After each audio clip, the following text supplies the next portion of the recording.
All right, good evening, everybody. It is 7 o'clock, and I'd like to welcome you to the NE10's first ever Voter Education Webinar. My name is Julie Rupert, and I am the Commissioner of the Northeast 10 Conference. I'm proud to have served in this role since 2008, and never more proud than these past few months as we've really started to live out our vision of what this conference and its student athletes aspires to be.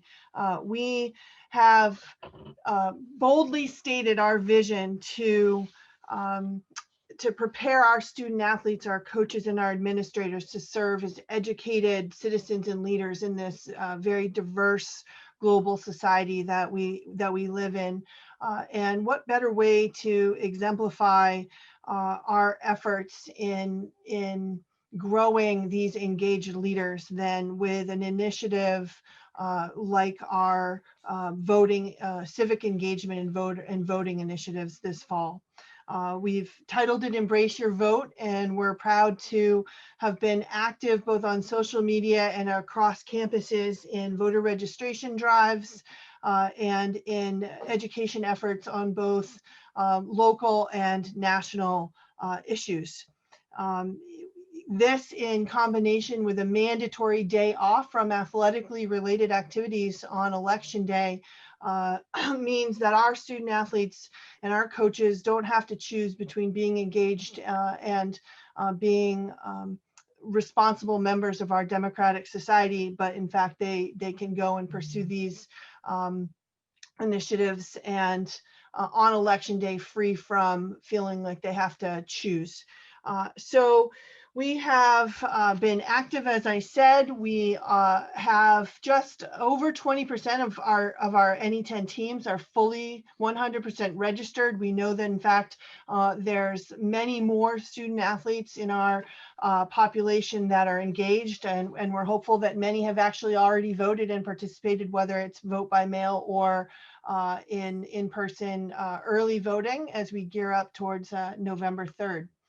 So tonight we are pleased to focus a little bit more on local politics under the thought that all politics are local, and getting engaged and informed in down ballot races, in your state and town elections. It is not just top of the ticket that is involved in voting on November 3rd. And so what better way to kick off this discussion tonight, but by introducing you to two NE10, two members of our NE10 community. First, I'd like to introduce you to Jay Moran. Jay is the Director of Athletics at Southern Connecticut State University, where he's been the AD since 2014. Which has actually spanned a nearly 30-year career in intercollegiate athletics.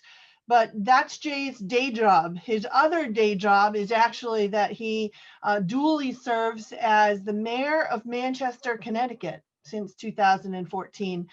Truly, I think, redefining that work-life balance, Jay, right? There's no such thing. But living up, living and being an example of servant leadership in support of his community and serving his town ably and having been reelected, I think, four times, right? This is your fourth term as the mayor.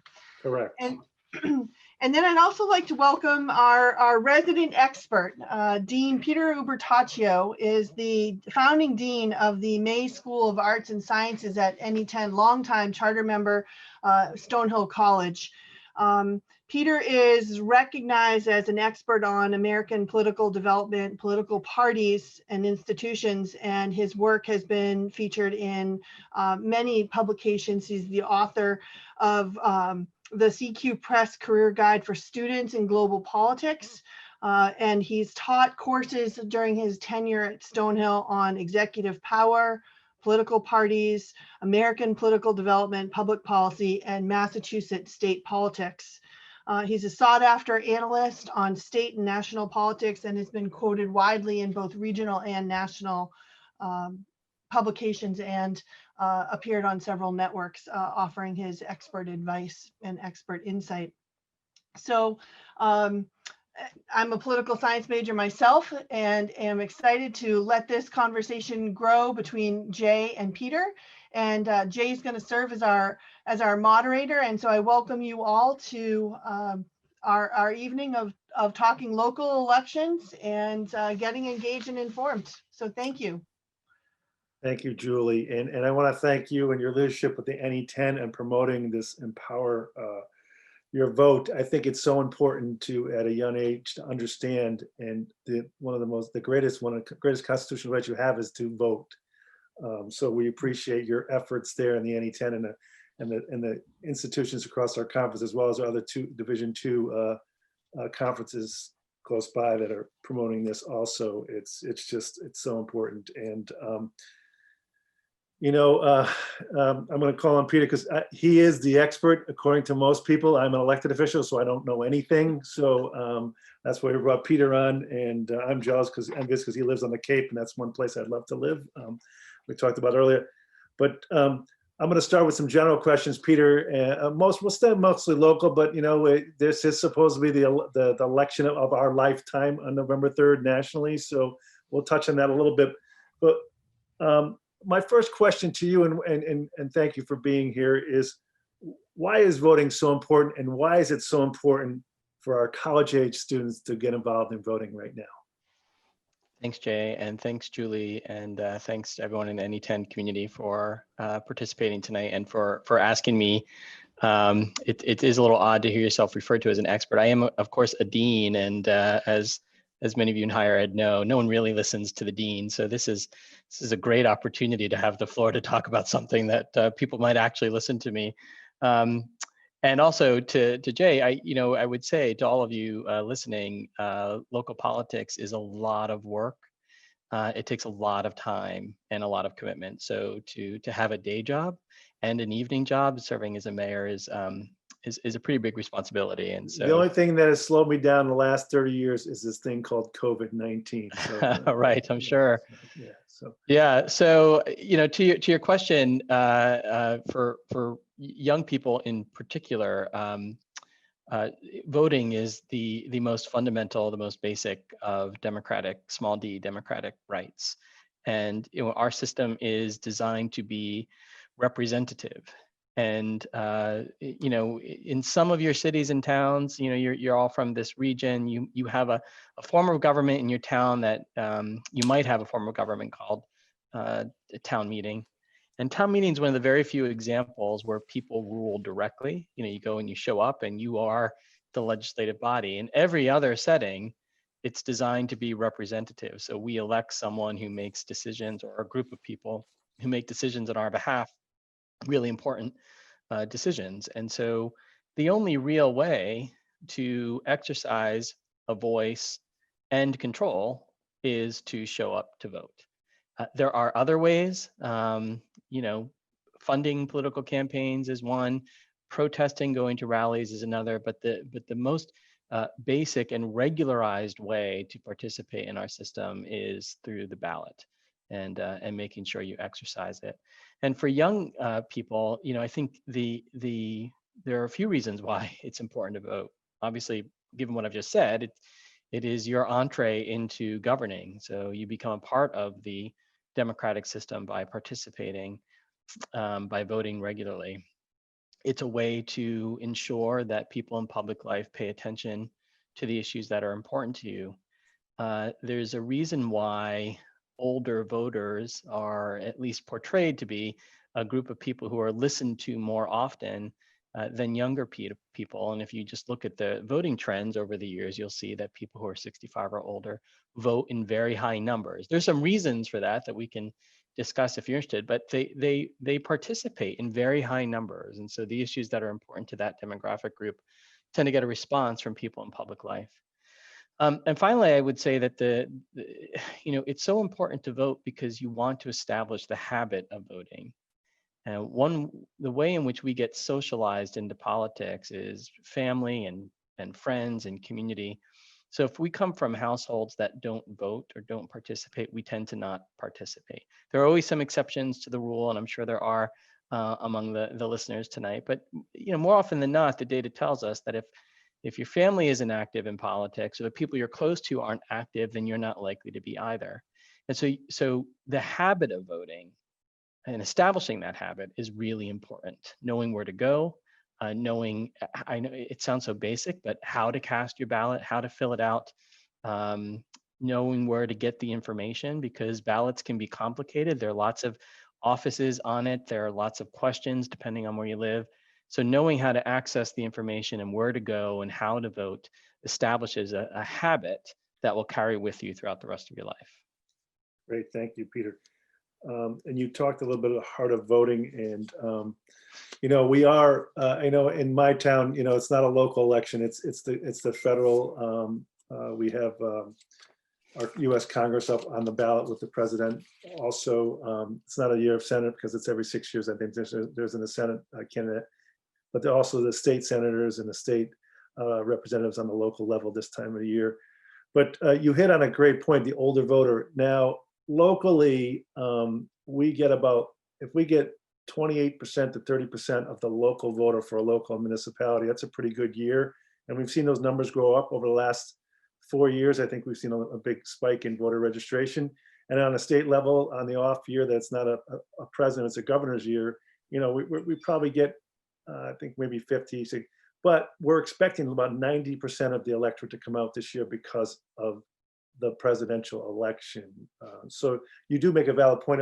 But on that local level, of that 28, 30%, the 65 and older is a good majority of that voter. So yeah, it's so important local level. But before we get back into local, I think it's important, you know, first time voters, and it is a presidential election, which is getting a lot of people out.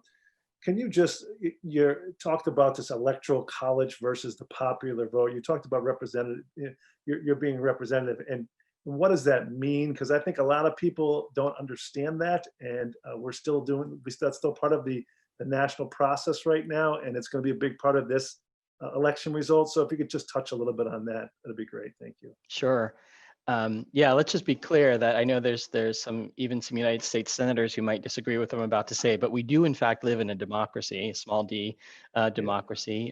We live in a democratic republic, and we live in a country the size of a continent. And that latter point is important to remember. The framers of the Constitution were worried about what they viewed as democratic excess, right? So they weren't entirely sold on democracy as the best form of government, because they thought that people could get whipped up into a frenzy, and that sometimes popular passions were not always the best pathway for public policies.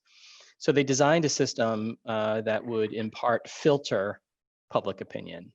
So it wasn't a directly democratic system. It had all of these filters. So the people don't rule directly in the United States. We elect people to Congress or the presidency to do that, but there are all these other filters in the system. You could also call them obstacles, depending on your point of view, like obstacles to efficient policy making or obstacles to democracy. So the senators are only up for re-election every 6 years as opposed to 2, and only 1/3 of the Senate is up for re-election every 2 years. And the presidency was not designed to be a popular office. It was designed to have public opinion filtered through the Electoral College. And so the Electoral College is designed, but the way it works today is not the way the framers intended. So the Electoral College has been amended over time. But the way it works today is every state is allowed to choose the method of choosing its own electors to the Electoral College. And every state chooses a popular election.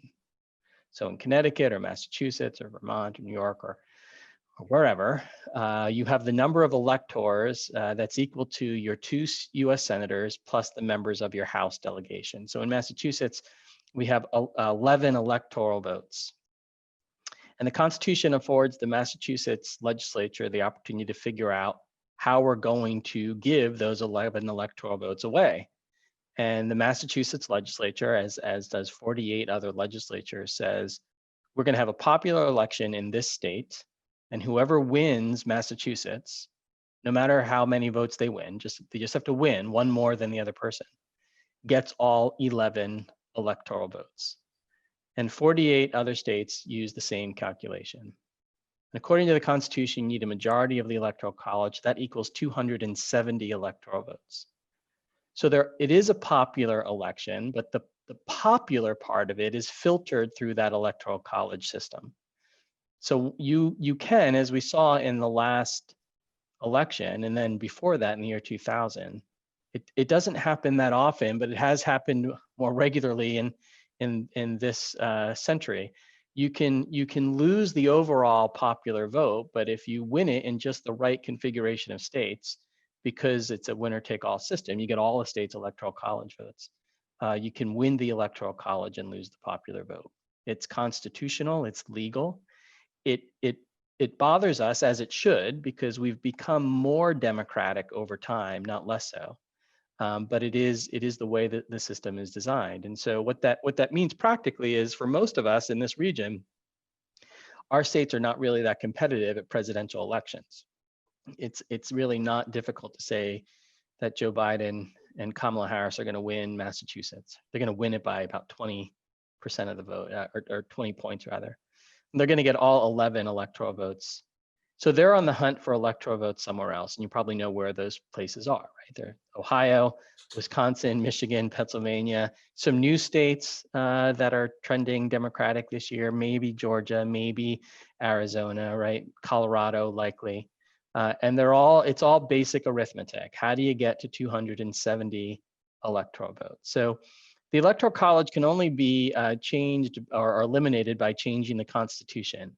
And that's such a laborious process. And in a country that is split down the middle, where people don't agree on just about anything, it's hard to imagine the Constitution be amended again to change the Electoral College to a purely popular vote system. Right, you mentioned obstacles. It's only an obstacle depending on if it doesn't go your way, if your candidate doesn't win. So True. Yeah, so another area that affects locally now more than ever, and is a big, we're talking about nationally, is mail-in voting, and how, and we've always had absentee voting in most towns and states across the United States. There's concerns about whether it's done correctly, but I'll touch a little bit when you after ask a question about mail-in voting, but talk a little bit about mail-in voting and where we are today, and if I'm a student and I'm mailing in my vote, how I have to go about doing that. Yeah, so it's a really good question, Jay. So we've always had. Thank you. It was my question, Peter. No one else's. Oh, okay. We've always had absentee ballot. So in the past, if you knew that you weren't going to be around on election day, you could request in advance an absentee ballot and send it to your local town clerk, and they would count that ballot. This year, this has been trending. Mail-in ballots have been trending for years now. So it's not a brand new invention, but obviously in the era of COVID, it has a lot of appeal because we shouldn't be congregating in large numbers. And typically on election day, in a presidential election, you spend a lot of time waiting online. So there's a lot of appeal to mail-in voting. So it may be too late depending on where you are, because we're only 2 weeks, right, 2 weeks out. But what you would have to have done already is go to your Secretary of State site in your state and go online and request a mail-in ballot, and that gets sent to your town clerk. They send it to you, and usually it comes with 2 envelopes, and you have to fill out the ballot, put it in the envelope, usually sign your name attesting that it's you, seal the inner envelope, and then put it in the mailing envelope. It's a little bit of a cumbersome process, but it's designed to secure your ballot and also to ensure that the actual voter is filling it out. So, if you haven't done that already and it's too late in your state, then you're looking at either early voting if your state has it. So in Massachusetts, it's early voting. So I'm probably gonna vote this weekend with my daughter. My wife is doing a mail-in ballot, right? That will last up to a certain point, usually maybe say the week before the election, depending on where you live. And if you don't do that, then you're voting on election day. And since I just realized the NE10 has given all the athletes a day off, right? You might have the opportunity, if you're home, to do that. So those are the variety of ways in which you can make sure that you're voting on election day. Yeah, I know in Connecticut, every registered voter received an application, and I think and they won't know whether or not their votes were rejected. They'll never know that. But I know that in Manchester, we have a separate site just for people all day long counting the mail-in ballots. Probably said that right now they think it's going to take a couple days. I would As of imagine. last week, there was Yeah. 5,000. But the big concern is, did I sign? If you don't sign it, you have to follow the instructions. If you don't sign it correctly, I know some families think that as a couple or as a family, they send it in one envelope, and each vote has to be in a different envelope. So it's Yeah, a that's right. learning curve for a lot of people that have been voting for a long time on how to do this. And we won't know whether or not they voted incorrectly or not, because there's going to be some No. rejected ballots for those. There will be. simple reasons. Yeah. It's really important. So I don't know if any of you listening have familiarity with IKEA. You buy something from IKEA and it's got all these instructions. And there may be someone in your family who's like, I don't need that. I'll just, I can figure this out, right? And then there's a shelf on the wrong way, or the thing doesn't work. For a mail-in ballot, you really need to read the instructions. Take the time, go line by line, make sure you're filling it out correctly. We have a tendency to think, oh, I'll just circle in the oval and throw it in the envelope and that's it. You really want to make sure that you're filling it out properly, putting your signature where it needs to go, you're sealing the envelope properly. All those things are important to ensure that your vote gets counted. Yeah, and I think it's also good to point out, if when you go to vote, a lot of times it's your first time. When I voted for the first time, I'm older, you had to go in behind a curtain and pull a lever, and there wasn't even have a party vote at that point in time to do individual. But because you have to fill in the circle, I think people freak out if they go outside the circle, and there are moderators at every polls that Right. can explain to them that if they think they screwed up their vote, don't just put in a machine. That you can go to a moderator and they can rip it up and do a new one to give you a new ballot. That's right. Correct, Peter? There is. There are. We get nervous over things. We don't really need to. Just be calm. If you fill it out wrong, or when you're in a voting place, if you got your pen or your pencil and you paint outside the lines, there's always a person there, or you can trade that ballot in and get a new one. Yeah. So Right, it's a pretty efficient process, actually. Once you're inside, once you're doing it in there. And for yeah. COVID reasons, they have these little they use on the golf course. You get your own pencil to take home with you during COVID. So we're being safe. A switch to all politics is local, Peter. I mean, you've probably heard that expression so many times in your career in this world of politics. Why is it so important, local elections, as opposed? Oh, we hear about. I mean, I could tell you because I haven't been elected since 2007. We hear, the national news and all about the president's race, and we sometimes we don't hear about some of the most important races. The Board of Education, people running for the Board of Education who don't get paid anything. So why is it so important? Why is politics all local, as they say? Yeah, it's a good question, Jay. That quote comes from the late Speaker of the House, Tip O'Neill, who was we used to call them lunch bucket Democrats. From working class Cambridge, Massachusetts. You have to say that because Cambridge can mean a lot of different things. That's right. And Tip O'Neill would repeat that refrain. What he meant by that was, even for members of Congress, they really needed to pay attention to what was going on in their localities, because people vote at least then based on how well their city and town is doing and how attentive their member of Congress is to local concerns. And he encouraged people to remember that, right? And that was a real driver for most people, even in national political office. And there are, at the national level, that sucks all of the oxygen out of the system. So you know who's running for president. If you have a Senate race going on, as we do in Massachusetts, you probably know who's running for Senate. You might know who's running for member of Congress. You might not know who's running for state Senate, for state legislature, for town council, for the school board. Think of all of in your cities and towns, all of the elected opportunities there are, right? So in town, it's not uncommon. In Sandwich, we have a school board, we have a town, it's called the Board of Selectmen. We have a Board of Health, right? We have a Historic Commission. We have all of these, we elect the trustees to the library.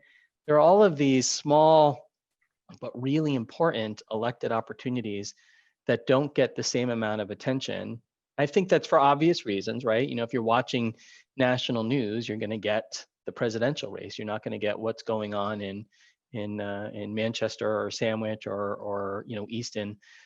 You have to look for local news sources, of which there are fewer and fewer. But the decisions made in your localities affect quality of life day to day. Meaning, you know, how much money your city or town chooses to spend or not spend on local schools or on amenities, on a senior center, on all the kinds of things. In Cape Cod, we have a real issue with there's no sewer system in most of our cities and towns. It's a big ticket item. It implicates you know, zoning and economic development, and also, you know, just property taxes.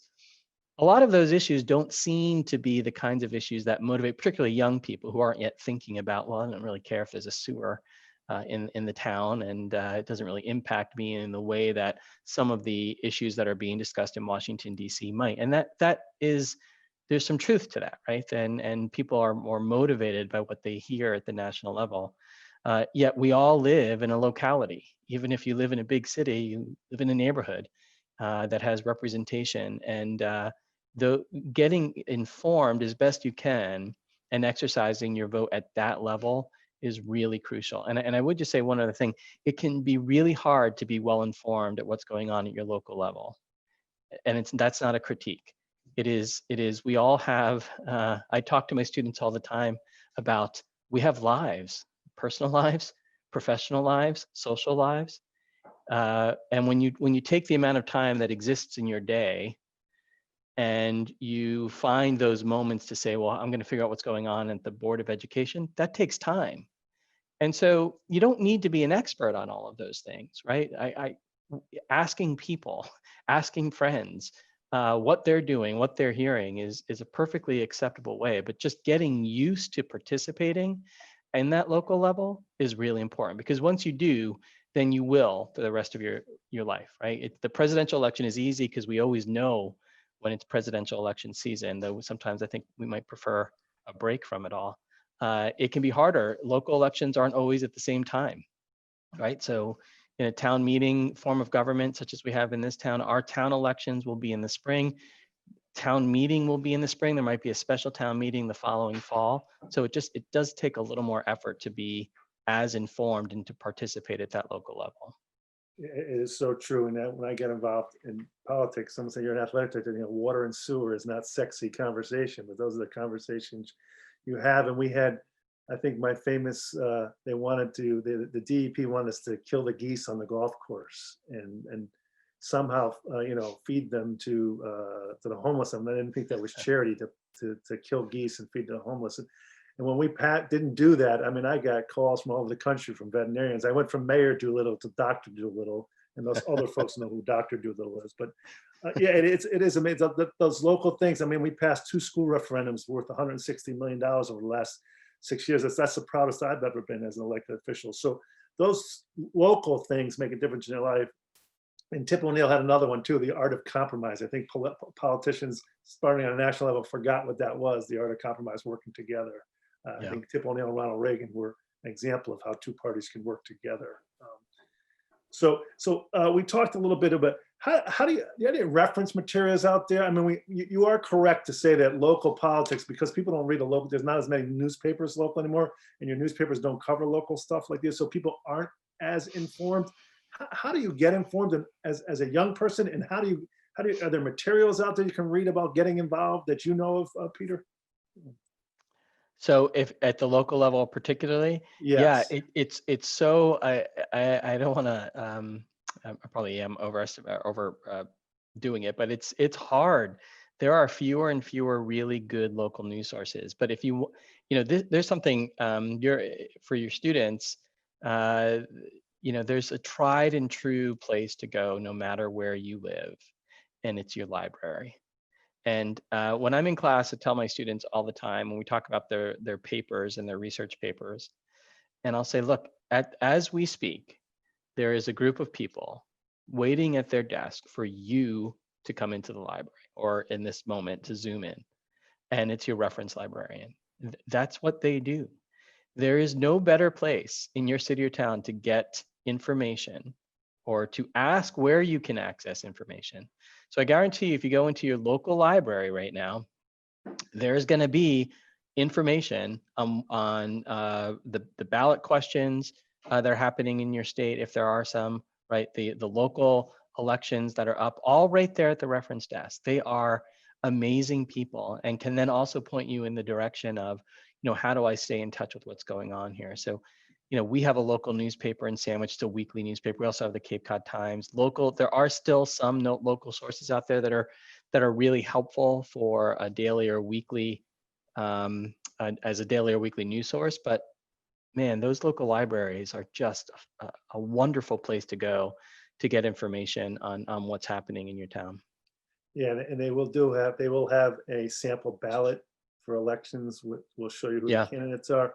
One of the things, a lot of local elections, or sometimes your spring election, there are what we call referendum questions that a lot of people go into the polls and go, I didn't know how to vote for that, or I don't remember if I voted for that, or I didn't even vote for that because I didn't know much about it. Another way of, touch a little bit about getting information on that type of voting, because we think of voting, we think it's just for an official or people. There are referendums in most communities that have to be passed. Correct? There are at both the state and local level. And so that's where, if you're not sure, your local library can be really helpful to you. But your Secretary of State's office at the state level will also have a booklet that they typically, in Massachusetts, they'll send to you in advance. And what they do in Massachusetts, so all these questions, there are 2 questions on the ballot this fall, and the Secretary of State's office will send something out and it will list the question, and then it asks people on both sides of the question to provide a little answer. And so it's a convenient way to kind of read the question on your own and then read what proponents and opponents have to say about it. It's confusing. And of course, media and politics makes it even, or money and politics makes it more confusing. So for those of us from Massachusetts, we have a question 1 on data for drivers. I have to admit that I haven't paid close attention to it. So I was asked, my wife asked me the other day, like, how I was voting on question 1, and I couldn't remember. And I couldn't remember if I was voting yes or no, because sometimes the commercials that you see can be confusing. And so I went and had to remind myself that there was a person who I trusted, whose opinion on this matter I trusted, and had to remind myself how he was voting, because I was following that person's lead. Again, there's no reason, you don't need to become experts on all of these things. Most of us are not going to be. It is okay to follow the lead of others, of people that you trust, or organizations or parties that you trust, and see what they're doing. But you may also have them at the local level, right? And those are really important ballot initiatives that can happen at the local level. Typically, but not exclusively, they're on budgets, and they do directly impact the citizens in your town. So trying to get information as best you can is really important, so you can cast an informed vote. We're starting to see more activists on our campus. I know we've seen our athletes are involved at Southern, and whether it's the Black Lives Matter movement over the past few months, it's been around a while, but it's been pretty strong the last few months, or gun control. We've seen a lot of younger, and I'm talking 18 to 30-year-olds out there as activists. Do you think those activists are going to be turning into voters this election and as elections go forward? My personal opinion is I think we're going to see that younger vote's going to come out in bigger numbers that we haven't seen in a long time. So I'll just get your opinion on that. So I think that you're right on that last point. I do think we're going to see an increase in youth voting in this election. The early data from mail-in ballot suggests that young people are participating in a higher number than we're used to. The question for me will be, is it sustained 2 years from now? And that is, again, presidential elections draw a lot of attention. To be a really committed activist on any issue, and from whatever perspective you have on politics or public policy, means that when you cast your ballot for a presidential election, that you're also committing to do it at the next congressional election. And that, as you know, as we see the number for our voters, this election is going to be very high. and it's going to dip in 2 years, almost guaranteed. The question is how much of a dip?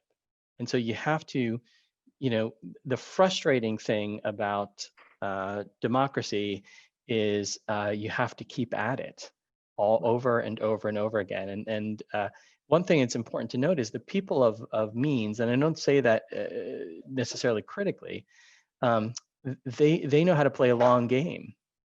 People who want to bend the system to their desired outcome know how to play a long game. And they also know that most voters will turn out enthusiastically on November the 3rd, but not 2 years from now. And so they play that kind of long game. And so you have to, activism means you have to be committing to do it over the long haul. Right. And, and next year's our local election. Like I said, we'll go from 90% this year to maybe 30%. That's a high number, or 32% Right. of the registered voters. But you've spoken about all night how young voters and your local level can mean so much, and you can do so much on the local level. So Peter, we've done a great job here. We killed at least a half hour. And usually I have a gavel in front of me to shut someone down, but we didn't have to shut anyone down. You did a great job. I know that Julie's going to join us because we have some more questions that will take up some time. We want to make sure we get them in, and we have about 24 minutes left. So welcome back, Commissioner. Thank you. I wrote down, get to know our local reference librarian. So that was a good takeaway here. That's great advice. We do have some questions, and certainly from our attendees would encourage your use of the Q&A button at the bottom of your screen. And I will pose these questions one by one right now. So we have a submitted question that says, this election has likely created some desire for people who haven't been heavily involved in politics to get involved.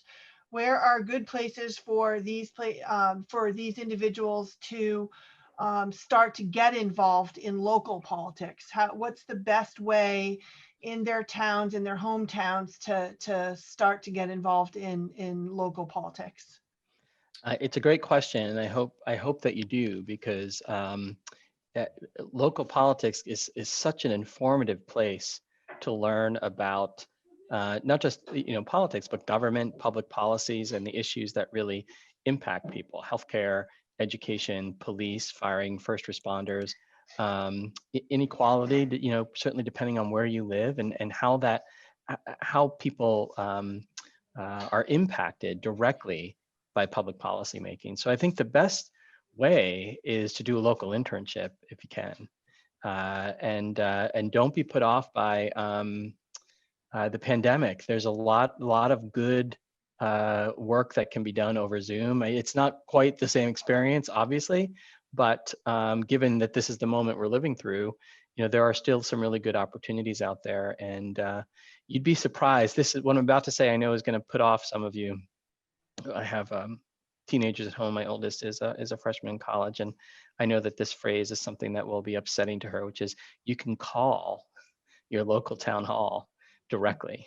And I know that we prefer— You can't text a local town hall, is what right. you're saying. I know that we prefer, the distance, a text or an email, but you'd be surprised at the information that you can get just by calling. If you have a small town that says, I live in a fairly small town that has a town manager system, call the town manager's office and say, do you have any internships available in the spring or summer? I can give 10 hours a week, or whatever it is that you can give. And you'd be amazed at the amount of learning that can happen in that kind of experience.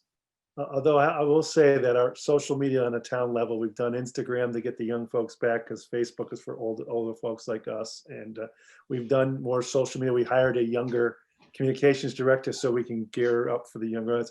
I also would say, if you want to get involved on the local level, and unfortunately, if you're going to register as an unaffiliated, it's harder because you don't really have a political party. But there are, you're Republican, and every town usually has a Republican town chair, a Democratic town chair that you can reach out to if you're looking to get into a specific political party.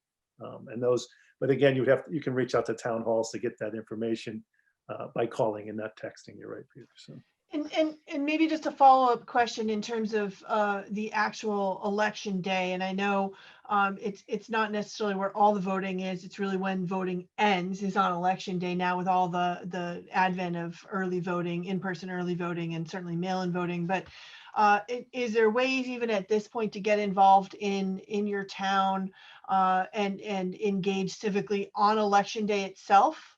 To typically, I understand, election day workers, town clerks probably have their stable of people, but is there other ways to get involved on election day, knowing that our student athletes have maybe some time if they have a desire to be involved, or is that more controlled? Yeah. Well, so I think there are two ways to do it. One, Julie, you referenced, like, call your town clerk's office. They're given physical distancing requirements and also what we expect to be a surge of voters even on election day, there may still be a need to have folks who can just help process it all, right, and move people through. So don't hold back. Call in your local town clerk, and you can get all that information online and just say, this is who I am. I'm interested in volunteering on election day. You have any opportunities? If you are more politically inclined, one way or the other, Republican or Democrat, or if there's a particular third party in your area, then calling the local campaign office, the local Republican or Democratic Party, or the campaign of a person who's running. They have lots of needs on election day, because again, millions of people have voted, but millions still will be voting on election day. And so getting people to the polls, driving people to the polls. I know in the age of COVID, some of this was going to be a little bit different, but just holding a sign, right? That kind of last minute phone banking to see they have a very, depending on the level, fairly sophisticated operation of trying to get their voters out. So if you are inclined to one party or another, or one candidate or another, there'll be plenty of opportunities over the next 14 days. That's fantastic. Right. I know You are correct. I mean, again, the party's looking for people to drive, and it'll be different this year. Sometimes you can reach out to the registered voters office also.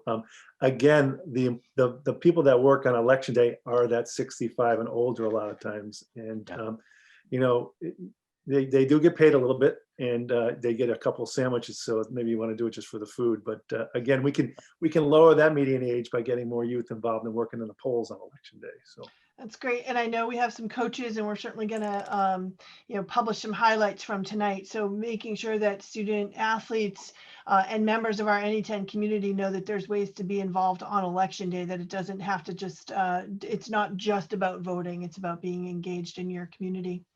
One other question we have is, with sports leagues and individuals using their platform to promote registration and voting, can you both talk about the recent and really historical impact of athletics and sports and entertainment stars in the voting process and endorsing candidates? I suppose, Peter, it goes a little bit to the your thoughts on the ballot initiative, right? Follow people you trust. I mean, there's definitely influencers in everybody's lives, but from your experience, the role that endorsements can mean.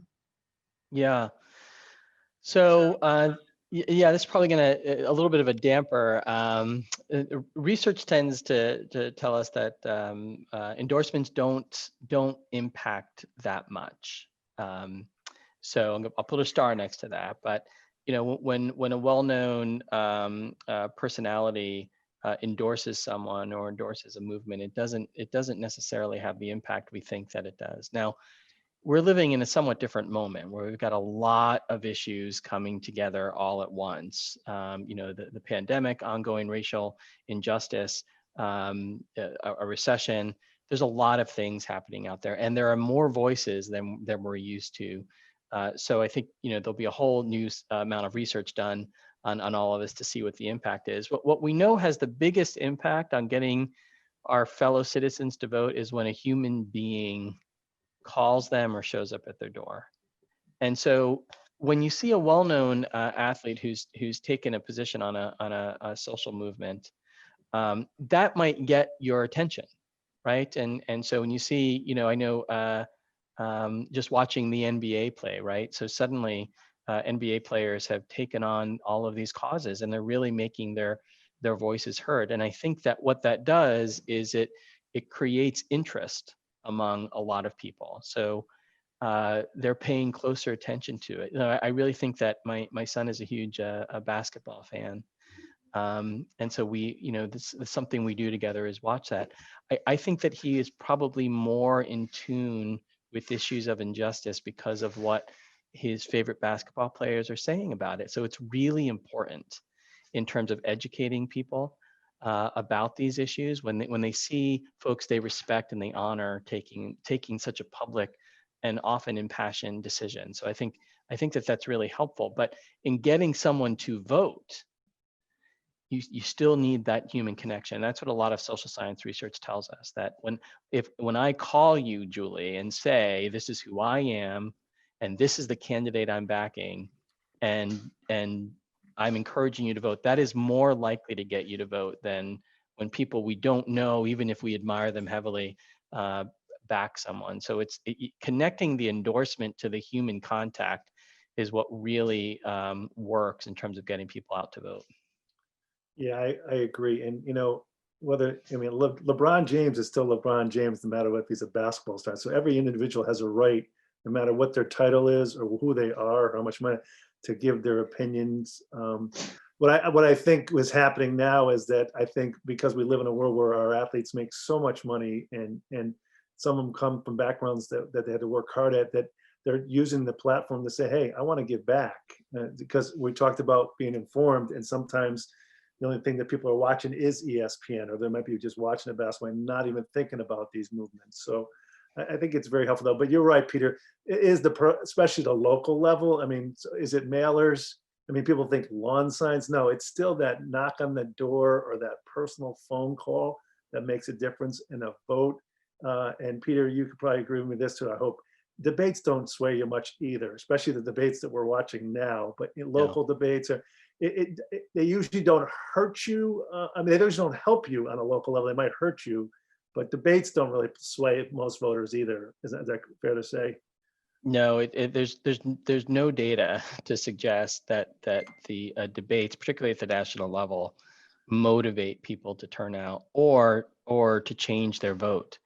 They're spectacles, right? And you know, this year in particular, and they, you know, I don't think they've been that helpful at the presidential level, but at the local level, they can be clarifying and they help us to understand issues and where people stand. But you know, there's really no good data to suggest that a debate or series of debates motivates people to turn out to vote or to change their vote. Right, at a local level, it's usually your opening, close, and you get to answer a few questions, but they want to see the character of the individual on the local level. They want to know who the candidate really is.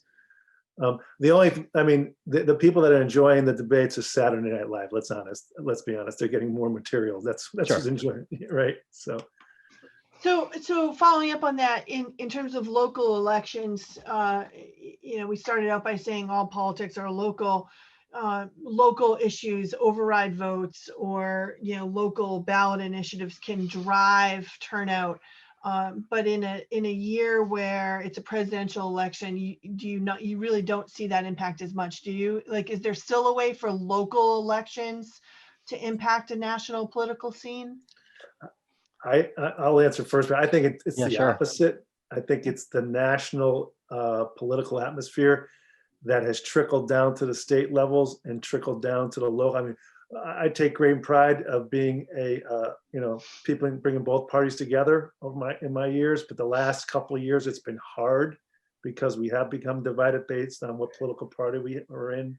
So I think the national trickles down and affects the local back to that typical Ronald Reagan type of working together, and it's harder to do because of people are saying if you talk about politics with your family on Thanksgiving, the only good thing is you'll save money because you'll have no gifts to give anyone on the holiday season. But I think that's what the national scene is doing. It's toxic in so many ways. And one of our questions was, how do we bring nonpartisan stuff into it? Locally, it used to be easy. It's hard now because of all the national stuff. And I'll let the dean follow up on that one. Yeah, I think that's right. One of the sad impacts of this moment, and it hasn't just been the past 3 years. It's been building. Really, what we have now, I think, is just a good symbol for where we are as a country. Our politics has become toxic, and we live in an era of negative partisanship, which is we tend to judge the things we like based on which party endorses it, and so there's this great data out there. I mean, not great in the sense that it's nice, but interesting that Americans, when you ask them what kind of person they might like to see their child marry, are accepting of a whole range of things: different race, different ethnicity, different religion, no religion, same-sex marriage. People tend to be really open to imagining what kind of partner their child would have, unless you say, how would you feel about them marrying someone from a different political party? And then the numbers dive. That is a really fascinating statistic, It is fascinating. Right? And I think quite dangerous to the country. And so that toxicity has found its way into a lot of our local politics. So it's a reason why a lot of people don't participate, and we all need to kind of resist that urge. And Jay is right. It's probably not best to talk politics at Thanksgiving. On the other hand, if we don't learn how to talk to one another about these complex issues, then what that really will do is just continue to push people away and say that and you turn over the platform to those who are just increasingly toxic. And there will be more of them. Right? That we're not going to, the stains of our politics are not going to be erased by this particular election. They're not going to be erased completely. And so it's really important that we learn how to converse with people who disagree with us on these issues, or else we're just basically turning it over to the loudest and most toxic voices. And President Obama, whether you liked him or not or agree or disagree, on one of his last days in office, made the statement that because of the climate of politics today, we're losing a lot of good people that are either not going into it or are leaving. And he meant the local school, but he meant the local level. We're losing people, and I think we've seen that more and more the last few years too. We're losing folks to because on a local level, you're not. I mean, I get $3,000 a year, folks, to be mayor, but that comes with $300,000 a salary, complaints and problems, believe me. So I don't get the $3,000 a year complaints. So you are losing good people, and it is because of that toxic political atmosphere. And folks that we keep trying to do it, and then people are like, well, you voted for so-and-so in the last presidential election, so you're this, and you're being pinpointed or backed into a corner. This is who you are, right? And so as we wrap up here and try and end on a positive note and see our way through this divisiveness, any closing thoughts? Jay, I'll look to you to just sort of. Yeah, I just think that more than ever, the voice of our youth, our college students, even our high school kids, as we're watching them get involved and ready to come out of high school, I think it's so important to vote and get involved and eventually take over and sit in seats that I've sat in or sit in other seats have sat in. And it doesn't have to be, as Peter put it on, I never got into this for the title of mayor. I ran for the Board of Education to give back to my community because they were good to my daughter. You can do so much on the library board. You can do so much on the recreation board. There's so many things that you can do, and but get involved now. And I think Peter said it best earlier. Get in the habit of voting this year for the presidential, but come back next year for the municipal. Come back the following year for the state. Get in that habit of going to. And I think the NE10 is doing a good job of doing even next year, saying on election day, and we know it's not a presidential election, but we're going to give the day off, and just reminding people how important it is. Thanks. Thank you. Peter? Yeah, so I was just, I thought I might end with one of the questions from Stephen. How do you suggest, meaningful conversations on these issues with people? I would just say that it's always important to remember that politics is an impassioned place, right? It's about power, it's about policies. It can go to the core of what we believe to be right. And it's difficult to have people disagree with you. I mean, it is, we like to be right. And so it's a particular skill. And there have been really divisive moments in American history and in any democratic society. And some of the things that are new today, certainly the way it's being conducted at the highest level, social media, which really doesn't, it doesn't amplify the best voices, I find. That's not I haven't studied that. It's just my kind of gut reaction, right? There's a lot of loud, angry voices out there. And what it does is it can make it very difficult for us to want to engage and want to listen.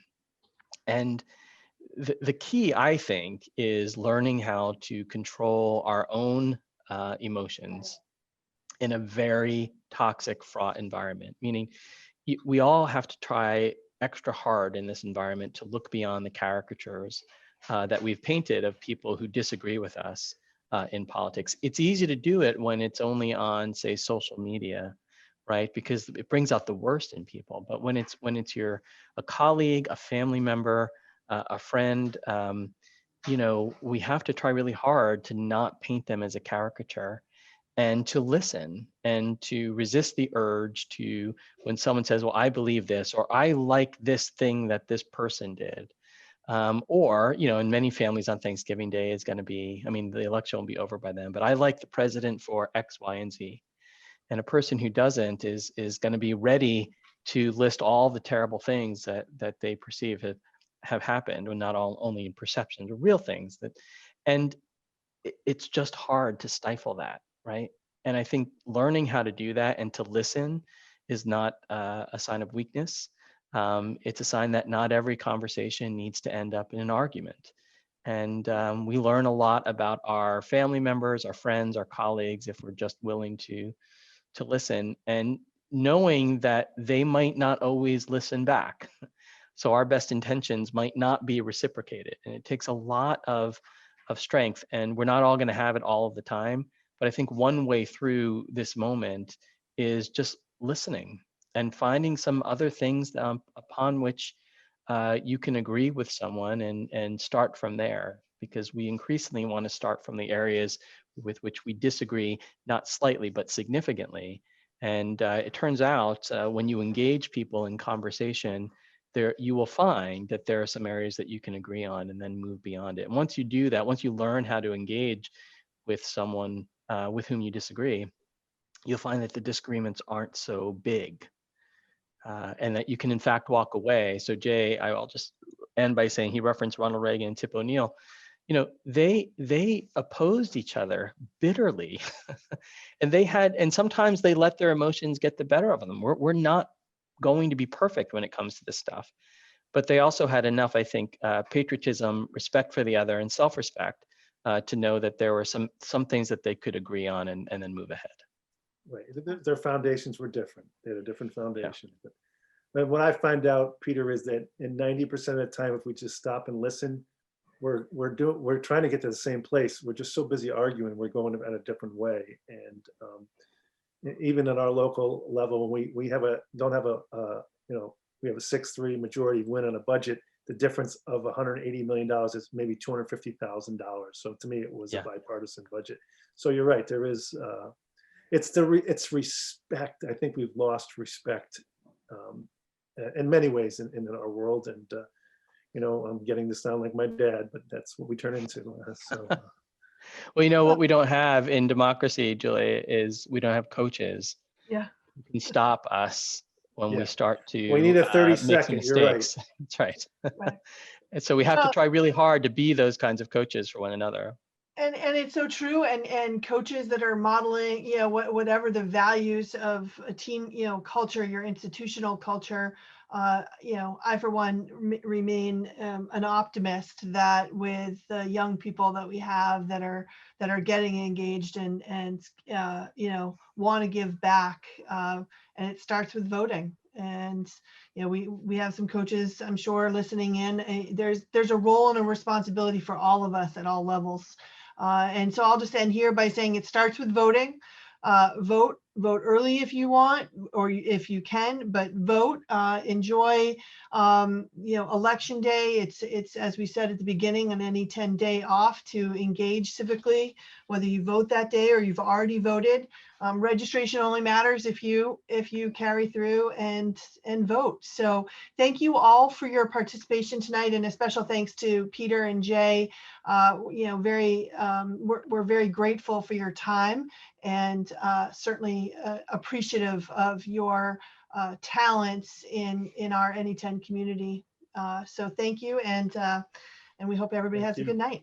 Yeah, I want the Thanks. 3 credits, Thanks, Dean. I want 3 credits for my poli-sci course. That's all I'm asking. You have It to was turn in the great. final Thank you, paper. Peter. It was awesome. Thank you, Julie. Great That's job. right. Thank Thanks. you. Thanks, Jay. Thanks, Julie. Thanks, Thank you. everyone. Get out and vote, folks. Get out and vote. Thank you.